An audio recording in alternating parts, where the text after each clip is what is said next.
Hi guys, ഞങ്ങൾ വെക്കേഷനായിട്ട് ഒരു ട്രിപ്പ് പോവാം കൊടൈക്കനാൽ. ഞങ്ങളെ നാട്ടിലെ കുറച്ച് ചേട്ടന്മാരും അവരുടെ ഫാമിലിയും ചേർന്ന് പോകുന്നത്. കുറേ വർഷത്തെ ആഗ്രഹമായിരുന്നു ഒരു ടൂറൊക്കെ പോകണമെന്ന്. പക്ഷേ ഇപ്പോഴാണ് നടന്നത്.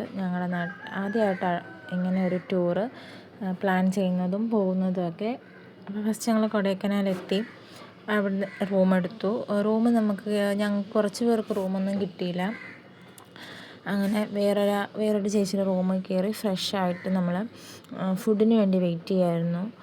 ഫുഡ് വരാനും നല്ലപോലെ ലേറ്റായി. അവരുടെ സർവീസ് ഒട്ടും നല്ലതല്ലായിരുന്നു. അങ്ങനെ പിന്നെ അവിടെ ഒരു പാർക്ക് ചെറിയ രീതിയിലുണ്ടായിരുന്നു. അങ്ങനെ കുഞ്ഞുങ്ങളെയും കൊണ്ട് ഞാൻ അവിടെ പോയി കുറച്ച് നേരം പാർക്കിലൊക്കെ കളിച്ചു.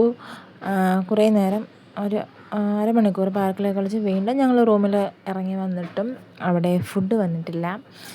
പിന്നെയും ഞങ്ങൾ അവിടെ കുറേ നേരം ഇരുന്ന് പിള്ളേർ വീണ്ടും അവരുടെ കളിയൊക്കെ തുടങ്ങി. പിന്നെ ഞാൻ വേറൊരു ചേച്ചിയുടെ റൂമിൽ പോയി വെയിറ്റ് ചെയ്തു.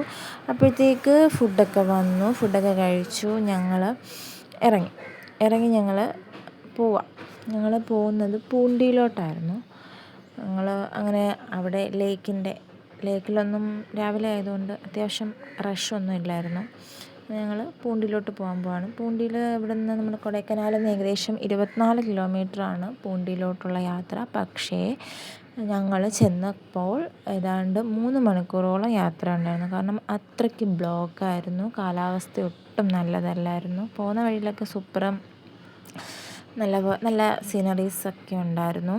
നല്ല ഗ്രാമങ്ങൾ, ചെറിയ ചെറിയ ഗ്രാമങ്ങളൊക്കെ കാണാൻ സാധിച്ചു. സീസൺ അല്ലാത്തതുകൊണ്ട് വലിയ പ്രതീക്ഷ ഒന്നും ഇല്ലായിരുന്നു. പിന്നെ ഇവിടെയൊക്കെ കൃഷി നമ്മൾ റീലിലൊക്കെ കാണുന്നത് കണ്ട് പോയതാണ്. പക്ഷേ നമുക്ക് ആ ഫീലൊന്നും കിട്ടിയില്ല.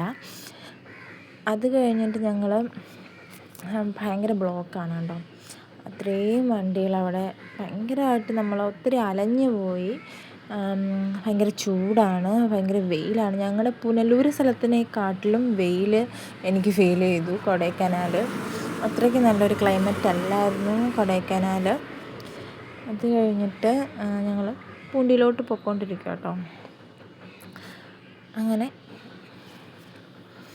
പോകുന്ന വഴിയിലൊക്കെ കുറേ കൃഷികളും കാര്യങ്ങളും ഒക്കെ ഉണ്ടായിരുന്നു. അതൊക്കെ കണ്ട് ഞങ്ങൾ പൂണ്ടിയിലെത്തി. അവിടെ ഭയങ്കര വെയിലായിരുന്നു. കണ്ണ് തുറക്കാൻ പോലും പറ്റാത്തത്ര വെയിലായിരുന്നു. അങ്ങനെ തണൽ കണ്ടുപിടിച്ച് ഞാനൊരു സ്ഥലത്തോട്ട് പോയി കുറച്ച് വീഡിയോസും ഫോട്ടോസും ഒക്കെ എടുത്തു. അത് കഴിഞ്ഞ് ഞങ്ങൾ ഫുഡ് കഴിക്കാൻ ഇറങ്ങിയപ്പോഴാണ് ഈ ഒരു കാഴ്ച കണ്ടത്, ക്യാരറ്റ് ചവിട്ടി മെതയ്ക്കുന്നത്. അങ്ങനെ ഞങ്ങൾ അവിടെ നിന്ന് തിരിച്ച് വന്നപ്പം എനിക്ക് വീഡിയോ എടുക്കാൻ പറ്റിയില്ല. അങ്ങനെ തിരിച്ച് വന്ന് ഞങ്ങളൊരു ചോക്ലേറ്റ് ഷോപ്പിൽ കയറി കുറച്ച് ചോക്ലേറ്റൊക്കെ വാങ്ങി. പിന്നെ ഞങ്ങൾ ഫുഡൊക്കെ കഴിച്ച് തിരിച്ച് റൂമിലോട്ട് പോയി.